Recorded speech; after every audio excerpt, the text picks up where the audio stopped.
बिस्मिल्लाहिर्रहमानिर्रहीम अल्हम्दुलिल्लाहि रब्बिल आलमीन वस्सलातु वस्सलामु अला सय्यिदिल अंबिया'i वल मुरसलीन। नबी करीम सल्लल्लाहु अलैहि वसल्लम ने जिस वक़्त अपने आखिरी खुतबे का इंतखाब फरमाया हजरत विदा के मौके पर, नबी अलैहिस्सलाम का तफसीली मालूमात पर मुश्तमिल ये बहुत बड़ा अहम खिताब है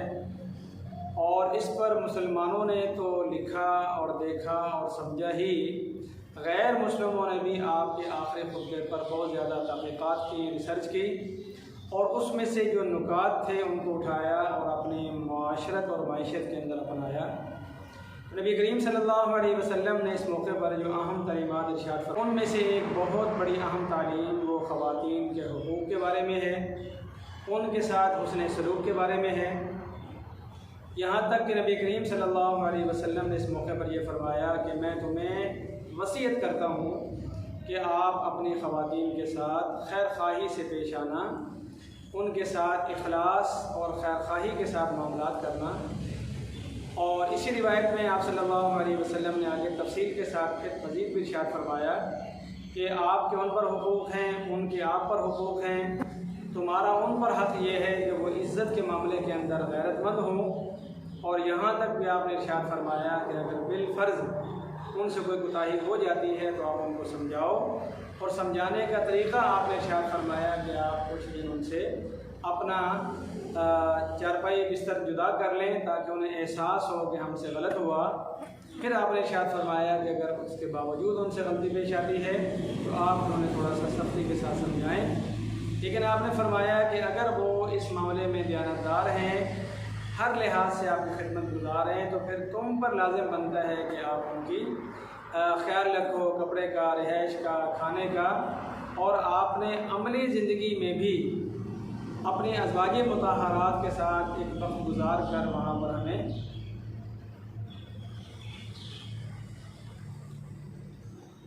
आप सल्लल्लाहु अलैहि वसल्लम ने अमली ज़िंदगी में भी अपनी अज़वाज मुताहरात के साथ तवील तरीन दौरानिया गुजारा।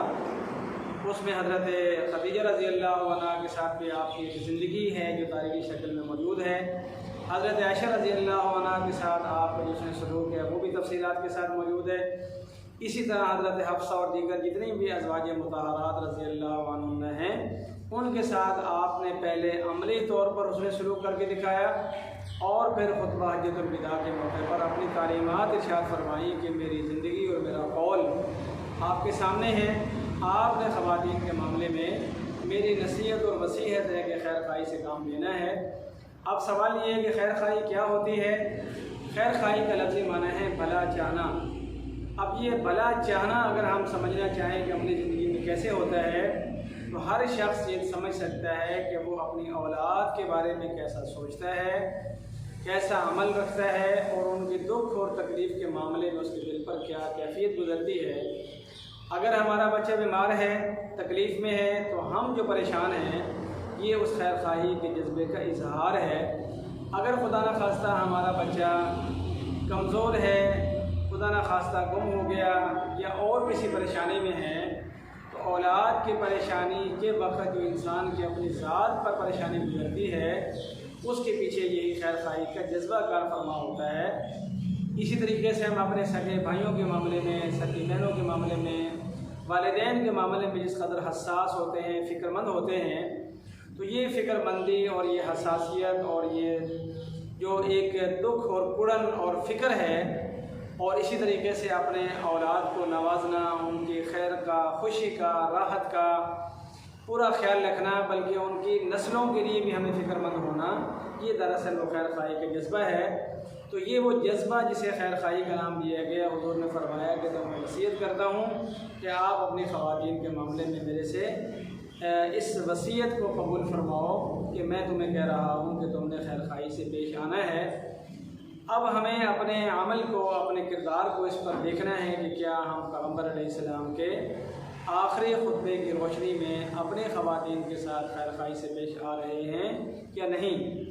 अगर कोई अच्छे अखलाक से पेश आता है तो हुज़ूर ने फरमाया कि तुम में से अच्छा वही है अखलाक के लिहाज से जो अपनी बीवियों के साथ, अपने घर वालों के साथ अखलाक के लिहाज से अच्छा हो। तो हमें पैगम्बर अलैहिस्सलाम की वैसे तो जुमला तालीमात को अपनाना है, लेकिन ख़ास तौर पर जो हमारी आइली ज़िंदगी है और इस वक्त हमारा मुआशरा, मुस्लिम मुआशरा जिस करब और बेचैनी से गुजर रहा है, वो उसकी आइली ज़िंदगी के निज़ाम है। ख़वातीन शौहरों के हवाले से परेशान, शौहर ख़वातीन के हवाले से परेशान, वालिदैन अपनी शादीशुदा औलाद के हवाले से परेशान, और इसी तरह हमारी औलादें अपने माँ बाप के हवाले से परेशान। ये दरअसल इस बिना पर हुआ है कि हमने पैगम्बर अलैहिस्सलाम की इस वसीयत को नहीं समझा, इसको अपने अमल में नहीं लेकर आए, उसको उतनी अहमियत नहीं दी। जब पैगम्बर अलैहिस्सलाम ने अपने खुतबे का इरादा फरमाया होगा तो आपने ये समझ कर कि मैं दो जहान का बादशाह हूँ और मेरा आज का खिताब पूरी दुनिया में जाएगा, ता क़यामत जाएगा, उसमें चंद नुकात जो आपने मुंतखब फरमाए, उसमें से एक नुक्ता ये है कि आपने अपनी बीवियों के साथ खैरखाई से रहना है, उनके साथ उसने सलूक करना है। अब हमारे ज़िम्मा लाज़िम बनता है कि हम पैगम्बर अलैहिस्सलाम की जुमला तालीमात वो भी अपनाएं और अपनी आइली ज़िंदगी के अंदर ख़ास तौर पर इस खैरखाई के जज्बे को अपनाएं। मर्द औरतों के लिए खैरखाई का जज्बा रखें, औरतें अपने मर्दों के लिए खैरखाई का जज्बा रखें, तो इंशाअल्लाह इनके बाहमी खैरखाई के जज्बे से इनके औलादों में जज्बा मुंतकिल होगा। इस तरह इंशाअल्लाह हमारी अपनी ज़िंदगी भी हंसी मस्ती गुजरेगी, हंसी खुशी गुजरेगी, और हमें फिर अपनी औलाद के लिए भी फ़िक्र नहीं होगी कि मेरा बेटा अपनी बीवी के साथ कैसा वक्त गुजारेगा या मेरी बेटी अपने शौहर के साथ कैसा वक्त गुजारेगी।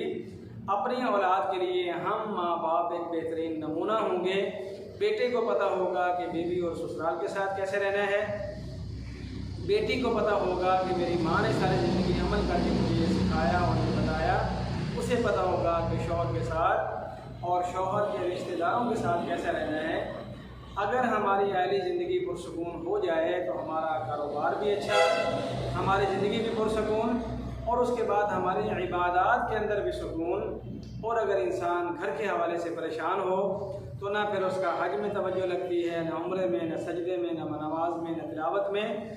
बस उसको हर वक्त बेचैनी और बेकरारी होती है। तो अल्लाह रब्बुल इज़्ज़त हमें नबी करीम सल्लल्लाहु अलैहि वसल्लम के आखिरी हज के मौके पर इस इरशाद को समझने और अपना अमल करने मिलाने की तौफीक अता फरमाए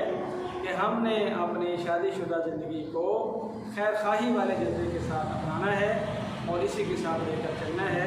अल्लाह ताला